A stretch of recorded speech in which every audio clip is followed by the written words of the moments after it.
వారికి అక్కడ స్టేట్లో కానీ ఇక్కడ ఒంగోలులో కానీ ఏమి పని లేక కోడిగుడ్డి మీద ఏకలు బీగినట్టు ఒక చిన్న ఇష్యూని తీసుకొచ్చి అదే ఇష్యూనే కాదు ఇష్యూ చేస్తున్నారు. పాత మార్కెట్ అనేది నిరుపయోగంగా పడుంది. పాత మార్కెట్ స్థలం అది పోయిన 5 ఏళ్ల నుంచి అలానే ఉంది. అందులో మున్సిపాలిటీ వారు ఏదో బాగా వస్తుందని చెప్పి ఎప్పుడైనా మన కమిషనర్లు వీళ్ళు చేసే పని ఏంటంటే అందులో ఏదో ఒక దీనికి అంటే ఎగ్జిబిషన్ పెట్టుకోవడానికి హ్యాండీక్రాఫ్ట్ పెట్టుకోవడానికి టెంపరీగా ఇస్తుంటారు. 3 నెలలు 4 నెలలు 6 నెలలు అలా ఇస్తుంటారు. అదే పద్ధతిలో 1 సంవత్సరంకి అది కూడా మొత్తం కాదు, ఒకవైపున కొద్ది భాగం ఒక 20 రోజుల స్థలాన్ని టెంపరీగా ఎప్పుడు ఖాళీ చేయమంటే అప్పుడు ఖాళీ చేసే విధంగా ఒక వ్యక్తికి ఇచ్చారు. ఇస్తే దాన్ని కూడా మన సాక్షి అనే టిష్యూ పేపర్లో ఒక ఎంత ఆర్టికల్ వేశారు అంతకుముందు. ఆ పేపర్ని తీసుకొచ్చుకొని వీళ్ళు ఇక్కడ మాట్లాడటం ఎన్ని జరుగుతుంది. దాన్ని కూడా మా జనార్దన్ గారు ఇట్లాంటి అసలు సహించరు.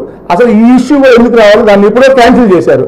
అది కూడా తెలుసుకోకుండా వీళ్ళు 2 పేపర్లు ఎత్తుకొని జేసీ గారికి కంప్లైంట్ ఇవ్వడానికి వెళ్ళారు.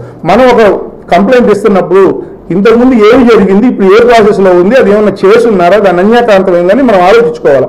అదేమీ లేకుండా 100 కోట్ల విలువైన భూమి, నెలకు 5 లక్షల రూపాయలు డబ్బులు వస్తుంది. మీరు తీసుకురండి, టెంపరీగా మేము ఇప్పిస్తాం, నెలకు 5 లక్షలు డబ్బులు కట్టమనండి. ఎవరు మున్సిపాలిటీకి ఆదాయం వస్తుంది కదా, ఎప్పుడు ఖాళీ చేసే పద్ధతి నెలకు 5 లక్షలు ఇచ్చేవాళ్ళు మీరే చేస్తారండి. మేము దగ్గరుండి సార్ ఎమ్మెల్యే గారిని అడిగాయా, నెలకు 5 లక్షలు డబ్బులు వస్తాయి ఇద్దాం సార్, ఇప్పుడు ఖాళీ అప్పుడు ఖాళీ చేస్తాం, మేము ఇప్పిస్తాం మాట్లాడి అదేమి తెలియకుండా ఏదో నోటుకు వచ్చినట్టు వాడటము, ఏదో కంప్లైంట్ చేయటం మంచి పద్ధతి కాదు. మీకు ఏదన్నా ఒంగోలు మీద అభిమానం ఉంటే ఒంగోలు అభివృద్ధి చేస్తున్న జనార్దన్ గారికి సహకరించండి, అంతేగాని ఆయన మీద బురద చల్లితే మీ ముఖాన్ని అంతకన్నా ఎక్కువ పడిద్ది. మీరు దయచేసి ఇలాంటి తప్పుడు ప్రచారాలు మానుకోకపోతే ప్రజలే మీకు బుద్ధి చెబుతారని మీకు ఈ ప్రెస్ మీట్ ద్వారా హెచ్చరిస్తున్నాం.